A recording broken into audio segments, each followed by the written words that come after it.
Actually, this is an improvement from last month. Nag-upgrade ito, 6 na lang na. Makintap ka. Mas makintap yun. Mas bago yun. Sa tip, thank you sa donation mo. So, konti lang tayo, but it's good to welcome everybody. We have 2 new attendees from Life of Jesus. Actually, hindi lang talaga new, but they come and go. It's just that ngayon lang sila ulit nakaupo. They have been with us also in the past. But let's welcome Sis Mea and Sis Wilma. So I hope mas madalas na yung pagpunta nila. Okay. This afternoon, I would like to speak about the experience of emptiness in prayer. The experience of the desert in the life of meditation, in our pursuit of the practice, faithful practice of meditation.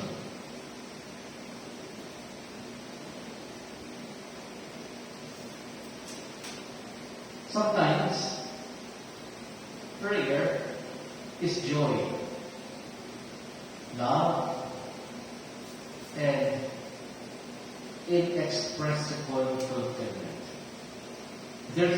These are times when we feel so much meaning and contentment in prayer or in meditation. But it is not always like this all the time. There are times, and many times, and most of the time, meditation is an experience of emptiness. And the times when we experience meditation as emptiness, when we experience our inner poverty and the painful absence of God, we call this emptiness. When God seems remote, aloof, distant, uncaring, we call this emptiness. And the desert experience of emptiness, the desert experience of emptiness in prayer, is a spiritual journey into aridity, dryness, into the night of the senses, into the dark night of the spirit. Ito ang tawag ni John of the Cross sa emptiness in prayer. John of the Cross called emptiness in prayer as the dark night of the senses, the dark night of the spirit.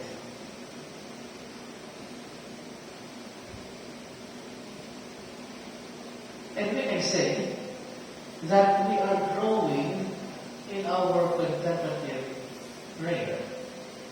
We can say that our contemplative prayer is growing and going deep when we do not run away from dryness. Thomas Martin said, contemplative prayer is simply the preference for the desert, for emptiness, for poverty. It is said that many of us come to prayer because we are looking for the consolations of God.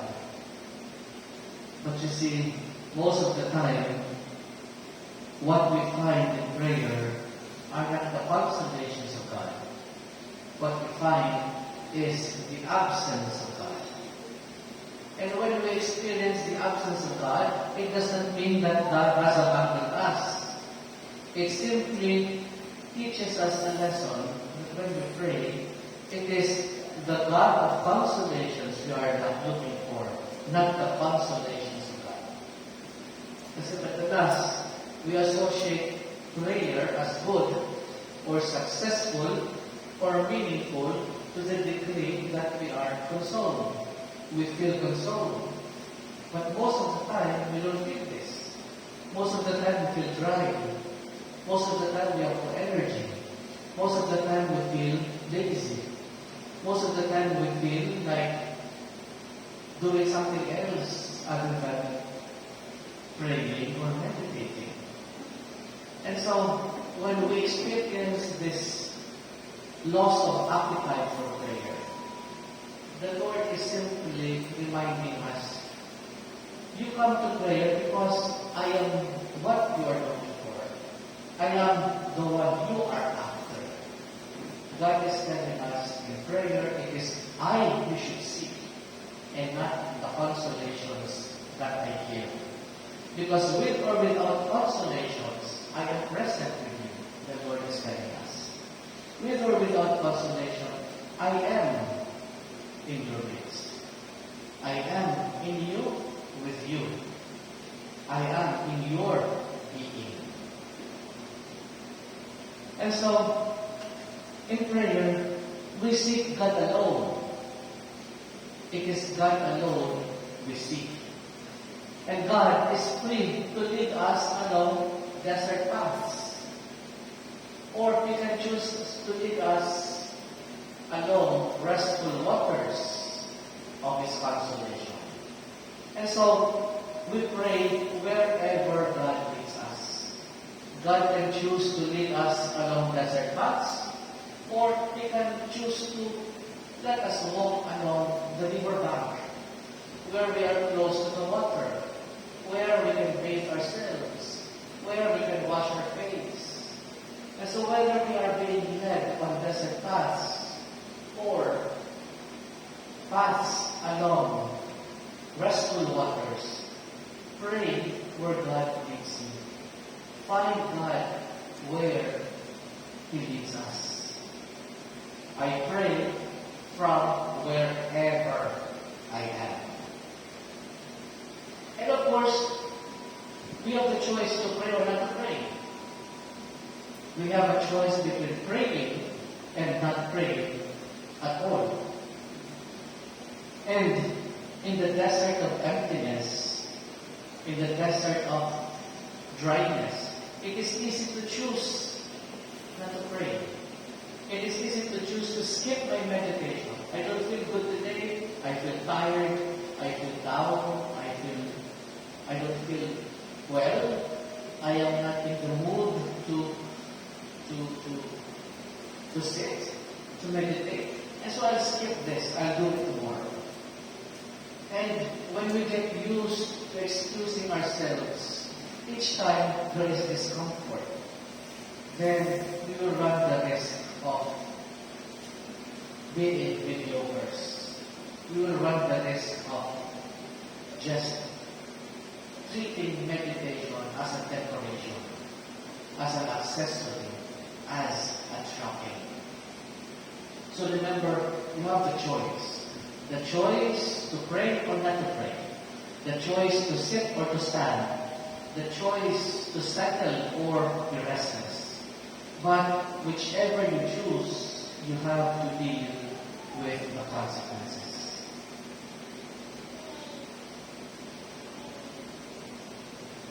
For us to meditate, or to have taken meditation as our way of life, these obstacles will always be there. There will always be obstacles. But in spite of the obstacles, in spite of the challenges, in spite of the struggle, God does not deprive us of desiring Him. God does not deprive us of experiencing hunger for deeper experience of His presence. We always feel deep down in our heart of hearts that hunger for a deep experience of His presence. And this is the reason why many people feel the need to withdraw temporarily, sometimes permanently,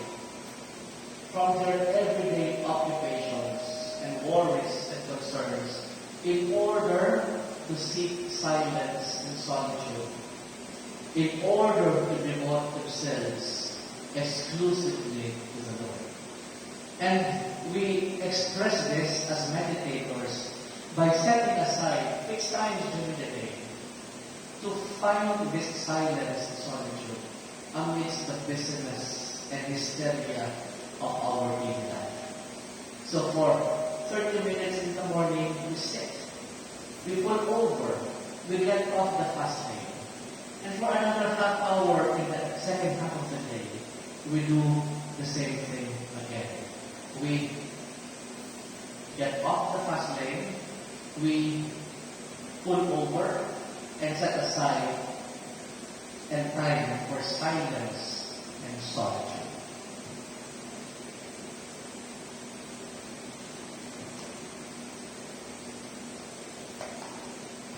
Whenever we seek silence, whenever we show preference for solitude, for recollection, for the desert experience, or for a desert experience, certain things happen to us. Certain things happen to us in the quiet of our retreat, in the quiet and stillness and tranquility of our solitude.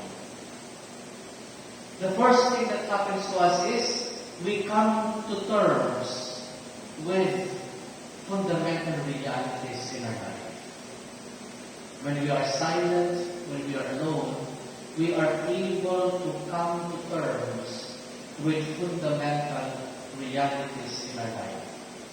And many of these fundamental realities in life we run away from. What are these fundamental realities? Our sin, our imperfection, our unfinished business, our hang-ups, our issues. These are fundamental realities we have to embrace and accept and come to grips with in life. We cannot keep running away from these realities. I was talking with a lady just today, and I was struck by something she said. Father, at the age of 68, mapupunwari ko ba naman ako? Sa buhay natin, ihinto na natin yung mapapupunwari. Kasi yung mga bagay-bagay na dinidinay natin na nagpupunwari tayo other than who we are. These are the realities in life we deny. These are the realities in life that are caught up with us, but we pretend do not exist. Sooner or later, many of these loose ends will catch on with us. And sometimes, napag-iwanan na tayo ng panahon. And what do you do kung napag-iwanan ka na? Maybe, ang gawin ko na, maglakad ka na lang, walis na yung post. Hindi na babalik yun. As the saying goes, water under the bridge is done. We just have to accept the moment, the present reality you find yourself in. So what is past is past. Water under the bridge will not return. Spilled milk, spilled beans are spilled. You just have to say what can be said. So these are realities in life we need to come to terms with. And come to terms with these things means acceptance. Embracing the reality of what and who we are in the present, in the now. Another thing that happens to us when we are thrust in this desert of silence, of emptiness, we are taught to center our life on the will of God.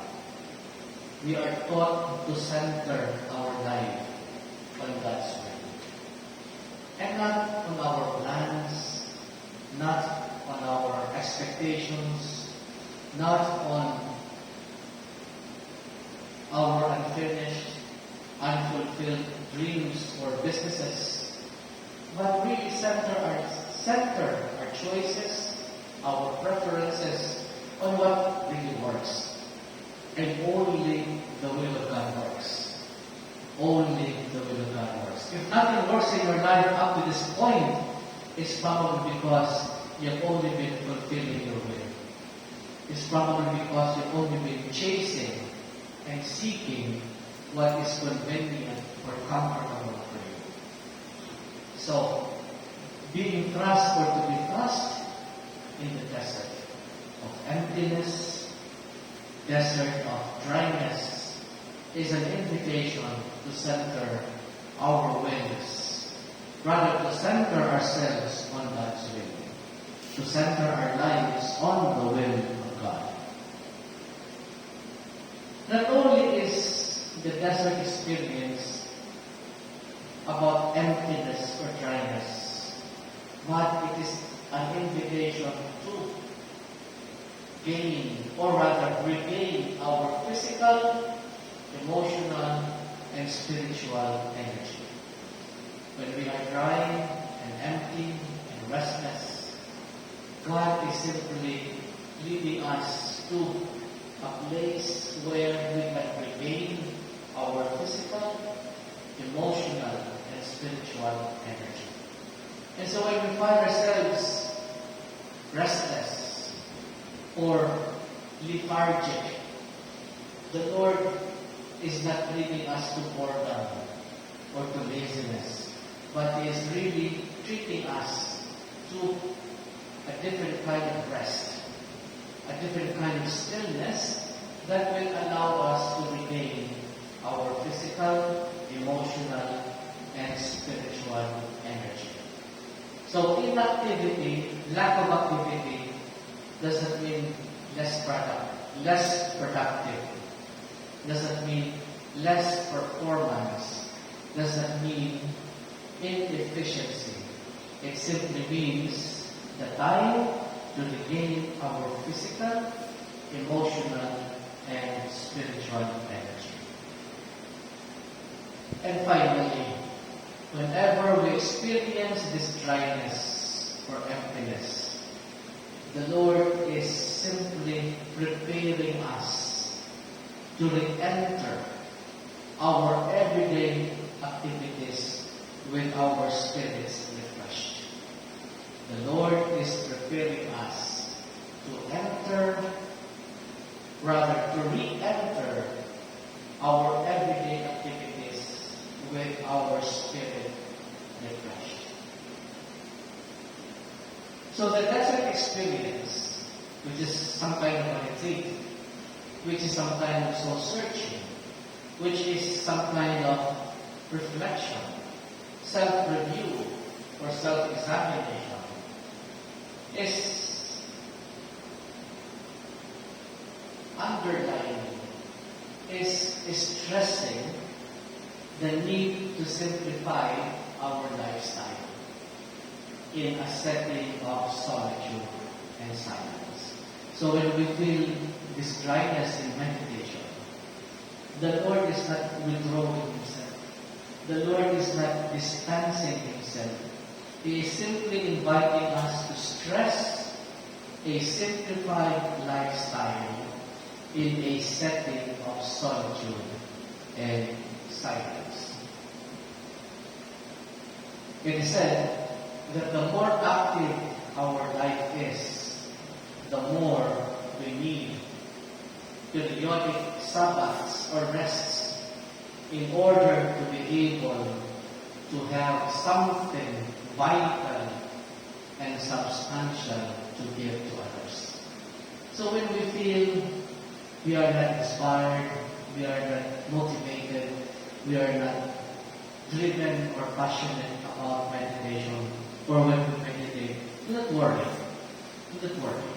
The Lord is teaching us something. The Lord is teaching us total surrender to His will. The Lord is inviting us to seek Him as He is, with or without His consolations. The Lord is telling us, you should look after me and not after my consolations. And it is only when we take time to rest rest from our expectations, rest from our plans, rest from our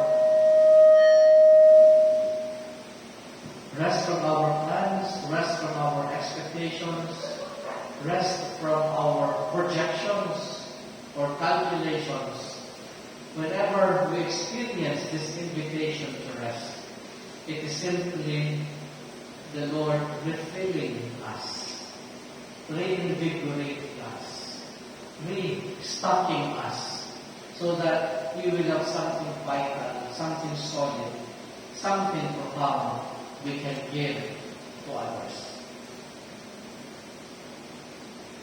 So deep within each of us is the instinct. Deep within each of us is the instinct, the intuition to periodically seek solitude. Seek the desert where we can be alone with God. So when we experience dryness, it is not a negative experience. It is an experience, an invitation to experience God alone. To experience God in absolute and total surrender. That is why here at Heartspace, we have IMRs. We have intensive meditation retreats. Days ranging from 5 to 8, 15 or even 30 days. Days given to multiple times for meditation. Days given for periodic meditation sits every day. And the reason why we emphasize IMR as a non-process retreat, a non-speaking, a non-talking retreat, is for us to grow in our appreciation for silence and solitude, which is the source of wisdom, understanding, and knowledge. Understanding and knowledge that is not intellectual, but understanding and knowledge that empowers the will, that strengthens the will, that makes us love beyond borders. So the habit of allowing time in our schedule for periodic desert days or desert hours will provide the opportunity where and when God may speak to us as we listen in the silence of our hearts, as we listen to that voice, to that whisper in the silence of our hearts. So the times when we don't feel right or good about prayer or meditation, these are times when the Lord is trying to speak to us in the closest and deepest possible way. And all we have to do is to lend Him our listening hearts. By entering the desert of the heart to adore God in a silent act of listening down, we can have a desert moment in the midst of our daily occupations and even in the company of others. All we need to do is to listen with our heart, not with our ears, but with our heart, so we can hear the silent whispers of God's love that empowers and carries and lifts us above the clouds of distraction, dizziness, pain, worry, anxiety, and problems. When Mother Teresa of Calcutta died, St. Teresa of Calcutta died, I think I've shared this with you before, a controversial article was published by Time magazine And in that lengthy article published by Time, it detailed Mother Teresa's struggle with dryness. In that article, she practically admitted that for most of her life, she felt the absence of God because she didn't feel any real consolation in her prayer, no matter how hard she tried to be faithful to it. That in spite of her faithfulness, she was not blessed with a shower of consolation. Meaning to say, it was really a test of faith. Her spiritual life was all about trusting. It was all about surrendering to God's mysterious reality. And she admitted being led to this desert. And in this desert, she experienced the deepest doubt, not only about herself, but about God Himself. And an image to illustrate this deep pain of experiencing God's absence, this deep pain of God's absence, is the experience of the Israelites, of the Israelite people, when they were led out of Egypt to claim the promised land that Yahweh agreed to give to them. The Israelites had spent 40 years in the desert, wandering aimlessly. And in the desert, they learned a very important lesson, that there was nothing they could do but to place all their trust in God. They murmured because there was no meat. They murmured because there was no bread. They murmured because Moses had brought them to the desert to die. And they longed for the days when they had melons and cucumbers, when they can eat meat even in the slavery of Egypt. They longed to go back to Egypt. They longed to go back to the slavery of Egypt. But in spite of their unfaithfulness and grumbling, God was faithful. God showered them with manna in the desert. God struck a rock that gave them water to satisfy their thirst. When we are pushed against the wall, when all our resources have been drained, all we could do is trust in a God who would provide and who would lead the way day by day. This was the experience of Saint Teresa of Calcutta.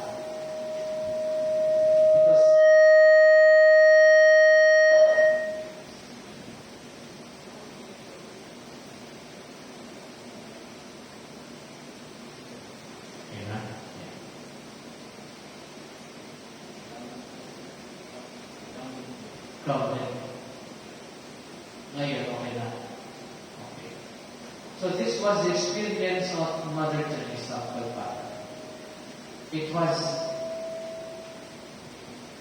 crowded pa rin.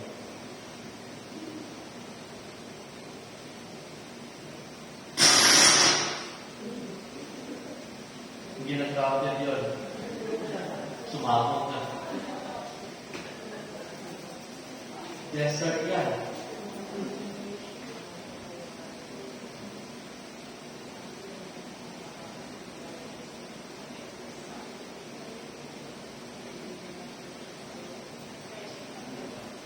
Okay? So in our own desert experience in meditation, in our prayer life, we have to learn to accept our helplessness. We have to learn to accept that we are not in control. We have to learn to accept our interior poverty, our nothingness, so that God can fill us with His own fullness in His own good time. We always say this, in God's own good time. But for the most part, we want our way. We want our time. We want our time all the time.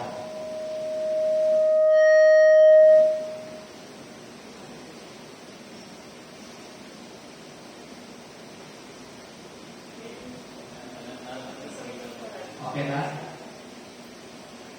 Okay.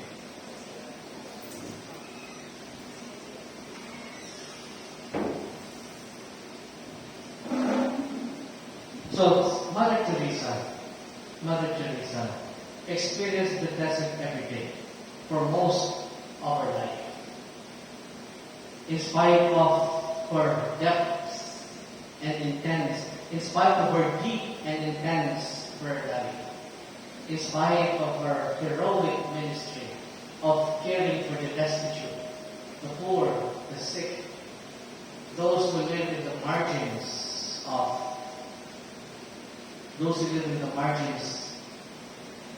of Indian society.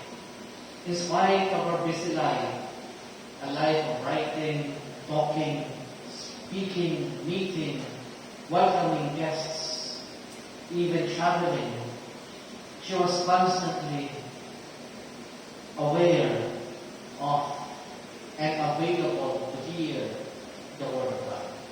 In spite of all the blocks, in spite of all the distractions, in spite of all the interior challenges, she always felt deeply the presence, the availability of God, and the loudness and clarity of God's Word.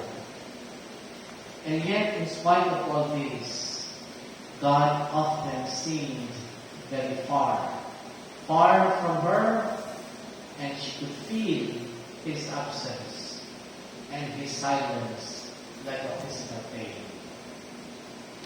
Yet, in spite of her painful feeling of being deserted, of feeling empty within, Mother Teresa never gave up her trust in God. Never gave up her determination, her conviction to persevere.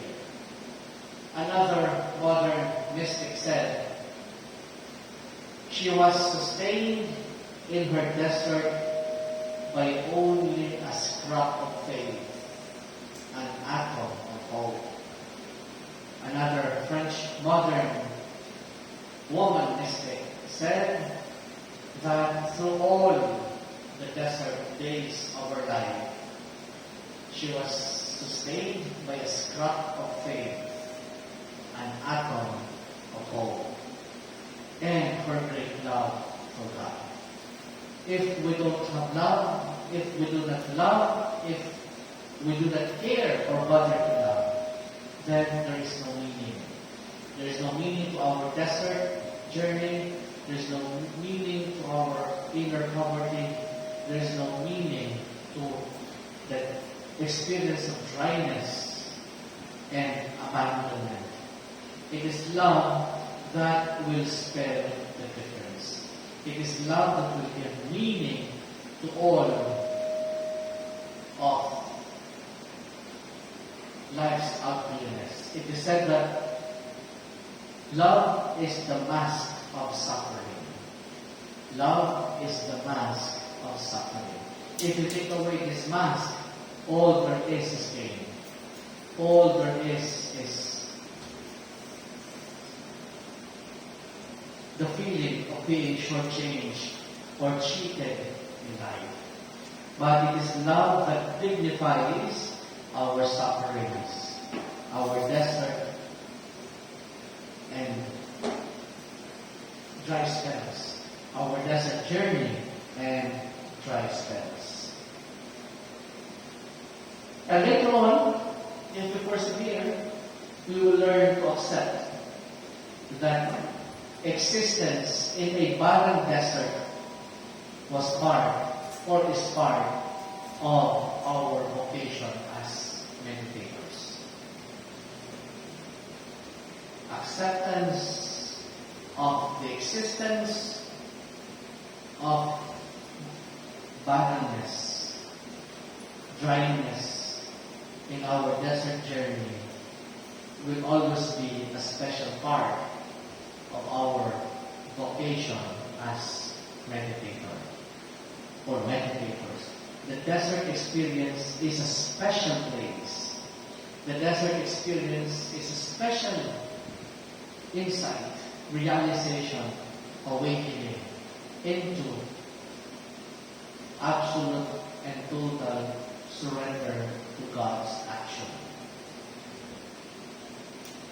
And so in meditation, we learn to live through the desert of continual emptiness, broken occasionally by sight of an oasis of consolation. You know, when you travel in the desert, it is not all continuous desert. You will also find oases of consolations. But most of the part, it is just one empty wasteland. But from time to time, we see an oasis of consolation. And in the midst of a terrible ordeal of barrenness and even bitterness, we hear from time to time the whisper of the Lord, reassuring us that there is peace, there is relief, and all we need to do is persevere and persist. But you see, not all emptiness and aridity are due to God's actions. Not all desert emptiness and desert aridity are due to God's actions. Sometimes we make our own deserts. Sometimes we are responsible for our own deserts and dryness. And what are the causes of desert feelings that are of our own making? What are some of the desert feelings that are of our own making? In other words, kagagawa natin. Hindi lahat ng desert experience is part of God's plan. Some of our desert experiences and feelings and predicaments are of our own making. Some causes of desert feeling can be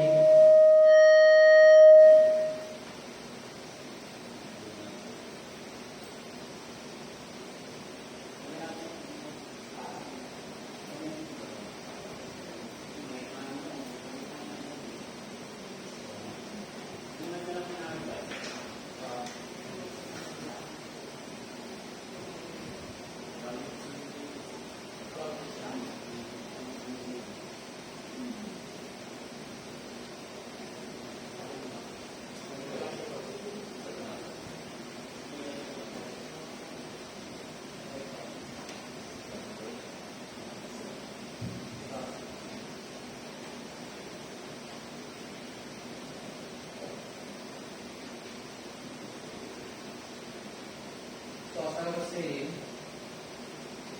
can you hear me? So as I was saying, not all emptiness or aridity are due to God's actions.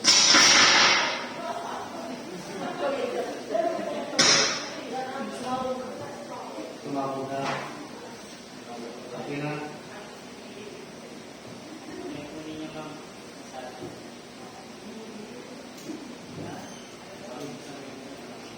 Yung mic namin natin. Thank you. As I was saying, not all emptiness and aridity are due to God's actions. Many of these desert or arid experiences are due to our choices and even the result of personal negligence. One cause of desert feeling is physical illness. When you are not well, when you are sick, obviously you are not inspired. The body is weak and you just want to probably just lie in bed. Or probably just remain inactive or immobile, just relishing your illness. And any physical illness has a fair share of discomforts. And so when we're not physically fit, it is natural to feel uninspired when it comes to prayer. Probably part of the lack of inspiration is the thought, maybe God is punishing me because I'm burdened with a particular illness. So when we are not well, when we are physically ill, we don't feel motivated or inspired. And so we experience a desert-like phenomenon. We experience a desert-like predicament. Another cause of desert feeling is fatigue.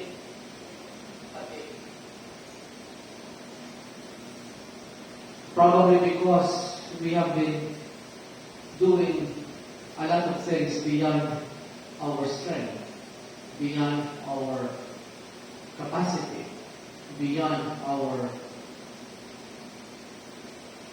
preparedness. We are not prepared for something, and yet we keep on taking in responsibilities and duties. That is both absorbing and time-consuming. And so when we don't have time to rest, or when we are simply soaked with responsibilities, then we experience fatigue. Because we are pushing ourselves against the wall. We are pushing ourselves beyond our limits, or limitations, or capacities. Another cause of desert feeling is over-involvement in manual or intellectual labor. When we think too much, then we experience dryness. When we are physically involved with back-breaking labor, then that can also lead to feelings of dryness and lack of energy and enthusiasm. Another one, which is of a more spiritual, even moral nature, is our attachments to sin, especially to habitual sins, habitual secret sins. So sinful attachment is another source of desert feelings, or feeling of being in the desert. Another thing is infidelity to God's will. When we are not faithful to God's will, then we feel distant from Him. We feel remote. We feel God's remoteness, God's apartness, God's distance. Another is laziness. Remember, laziness is one of the capital sins. It is sometimes called sloth. So laziness or sloth, again, is a factor for causing desert feelings. Sensuality is another one. Sensuality. And sensuality is not only pleasure seeking. It is anything that tickles the senses. The eyes, the smell, touch, the ears. Sensuality is not only related to sexual behavior. It can also be the itch to hear everything, the itch to know everything, the itch to be informed. Sensuality is just a beautiful term for marites. Maraming, ano ba yung mga marites? Nahilig sa chismis, nahilig sa kwento, nahilig sa anything that tickles the senses, especially the sense of hearing juicy, controversial stories. So sensuality is not limited to pleasure or even sexual sensations. It represents anything that tickles our curiosity. And then of course there's pride. Pride. If humility is the mother of virtues, pride is the mother of vices. Everything starts and proceeds from pride. A proud person is capable of any blunder in the world. A proud person is capable of small, medium, large sins. It is the culprit. It is the bedrock of vicious living. And finally, when we experience the lack of appetite for prayer, it is probably because we have been neglecting our prayer. If we complain, we can't pray. Could it be because you haven't been praying at all? When we complain, I can't meditate. When we complain, I can't do spiritual reading. When we complain about not being able to put ourselves to the state of recollection. And we can blame people, our physical state, our involvements, and over-involvements, our sinful tendencies, our sensuality, laziness, and all. We can blame all of this as culprits. But the bottom line is, probably because you have not been praying yourself diligently, devotedly, and consistently. So prayer is a discipline. It is a conscious effort to bring ourselves to God's presence, regardless of what state we are in, regardless of our disposition. If we love God, and if we truly desire to be with Him, to spend time with Him, we will move mountains, and we will not leave no stone unturned. If only it means bringing ourselves to prayer. If all it takes to bring ourselves to prayer is to move mountains and to leave no stone unturned, then we must go pray. We must go meditate. Yet, for the most part, especially if we know deep down that we are trying to be faithful. We are committed to meditation, committed to prayer, committed to spiritual reading, committed to the spiritual craft. Almost all of our emptiness, almost all of our experience of emptiness is really the work of God. If only we are committed and devoted and faithful and dedicated to our spiritual exercises, then we can safely claim that it is the work of God in our hearts, and God's work leads us to a beatifying communion with Him in the Word of Jesus. What do we mean by beatifying communion. It is blessedness. It is bliss. It is happiness. That in spite of the emptiness, in spite of the dryness, in spite of the darkness, the aridity that we feel in our hearts, it is an experience that leads to a beatifying communion with God in Jesus. Beatifying means blessedness, bliss, happiness, spiritual health.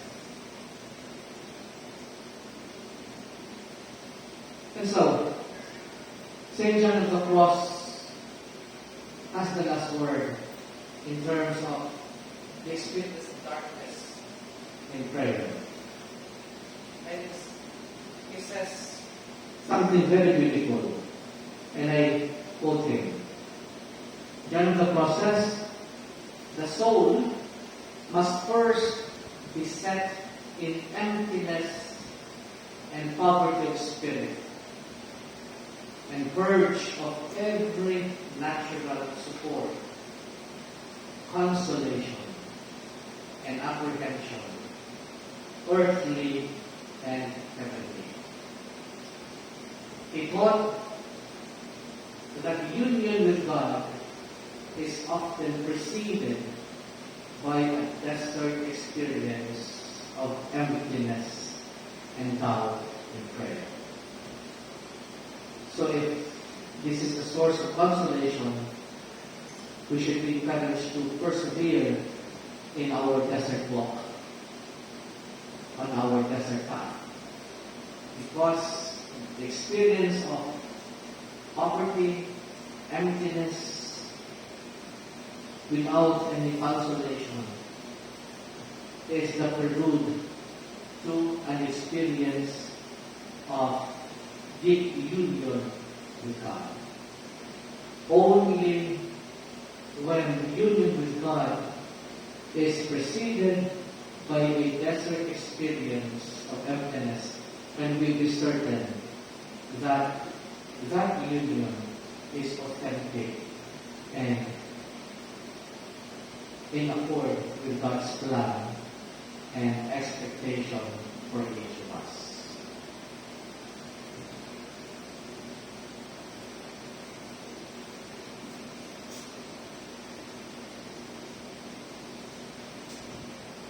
Okay, so it is 3:47. We have roughly 15 minutes before 4. So, do you have any questions, or do you want to share anything from your own experience of emptiness or dryness in your own meditation journey that you would want us to hear? Or if there are no more questions or sharings to give or do, then we can prepare for Mass. But before I dismiss you for Mass, to prepare ourselves for Mass, feel free to express your own thoughts and insight about our topic this afternoon. Yes, this speaking. Father, sabi kong appreciate yung thought. Kasi, usually sa Tuesday na ano namin, I would always share na, siyempre Father, lalo na pag nasa corporate ka, you always have these expectations, sa mga ginagawa mo, sa mga kino-contribute mo sa company. But then, with meditation kasi, lagi sinasabi na you sit without expectations. Ito yung sinasabi na you just go there and present yourself na wala, with nothing, parang seeking God as He is. And hindi nga natin nakahanap yung sinasabing consolation for all them. Kasi we just have to be there present in His presence. So, ang lagi kong natutunan is meditation is always expanding sa life, sa buhay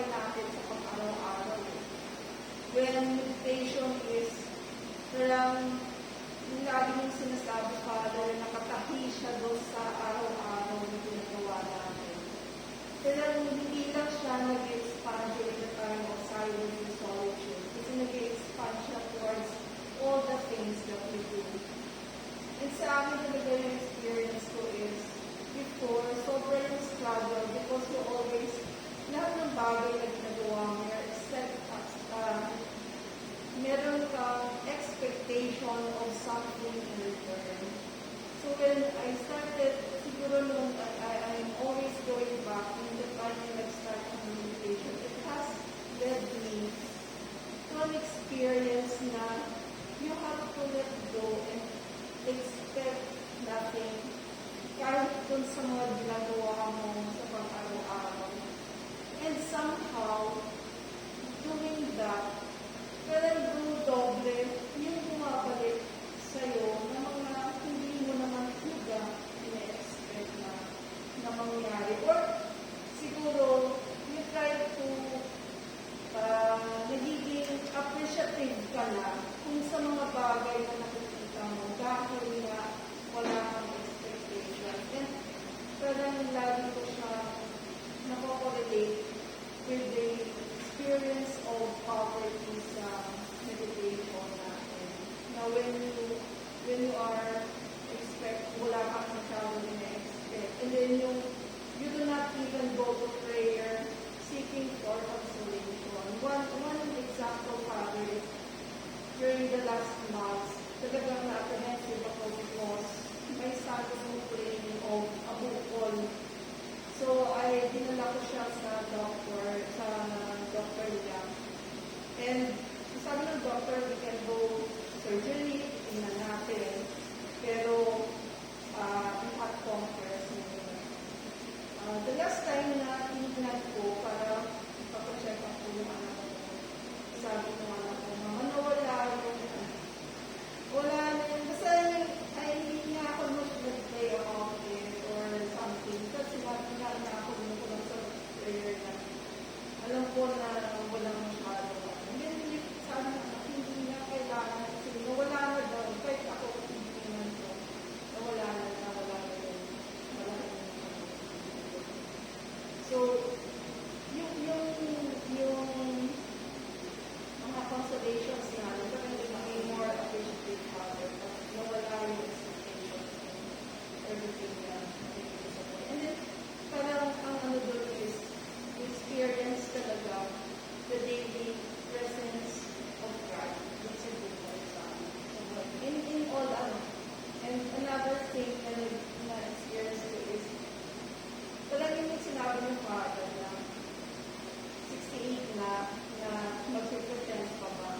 Really, I become bolder sa pagsasabi. Walang fear dun sa mga sinasabi ko sa corporate na pinagtatapawan ko. And lately, parang na-appreciate din nila. Na-appreciate nila yung boldness ng pagsasalita because wala yung fear, wala yung expectations, wala yung ano, so parang nandun yung presence ng calmness and yung parang gentleness ng pagsasalita. So walang yun yung mainly na experience ko when it comes to parang empty ka of all the expectations that comes to me. Thank you for that, Sister Kay. You know, when you come to think of it, meditation really is countercultural. Because really, especially for all of you, for most of you who come from the corporate world, or who come from the corporate world, nasanay tayo sa corporate world na mag-contribute, to deliver, to yield results, to be someone. In meditation, it's the exact opposite. You don't have to be someone. You don't have to contribute anything. In fact, there's nothing you can contribute. And God doesn't expect us to contribute anything other than to offer ourselves, our empty, barren, dry, even dead selves. Because it is only when we are nothing, when God can really make something beautiful out of us.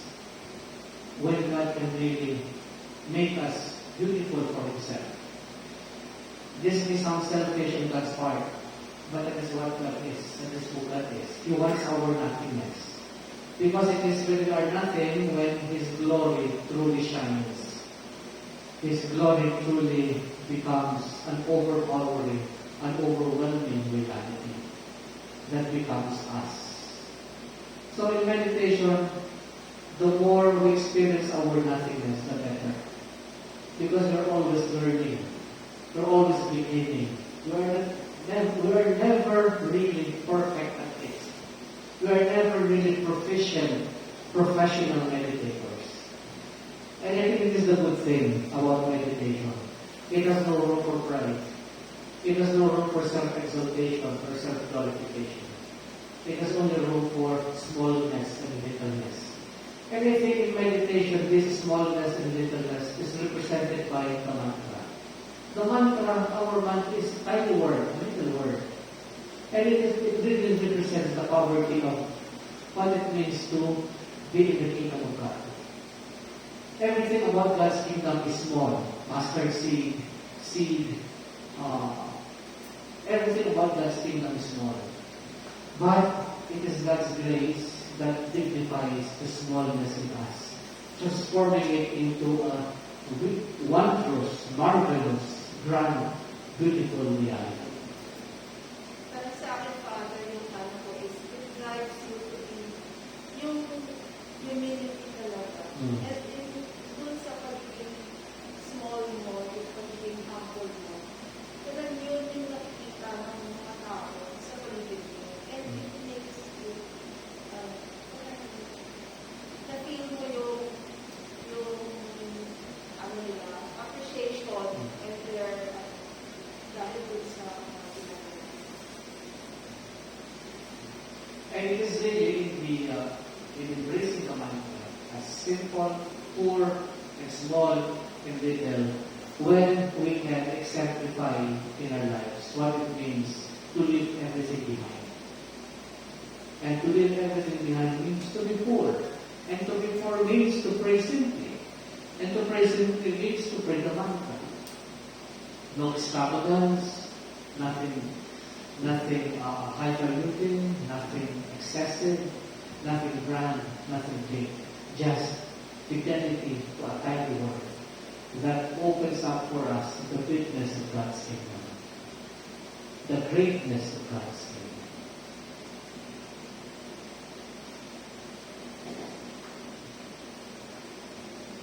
Anything else?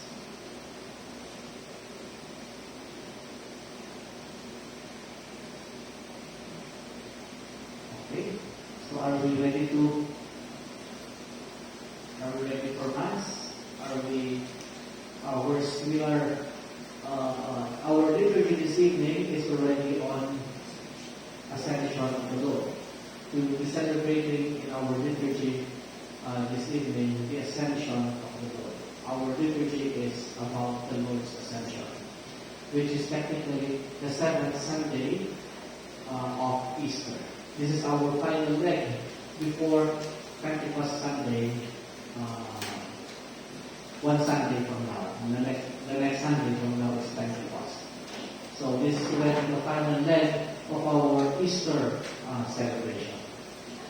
Okay, so please let's get ready for Mass, the readers, the songs, the one who will read the prayers of the faithful,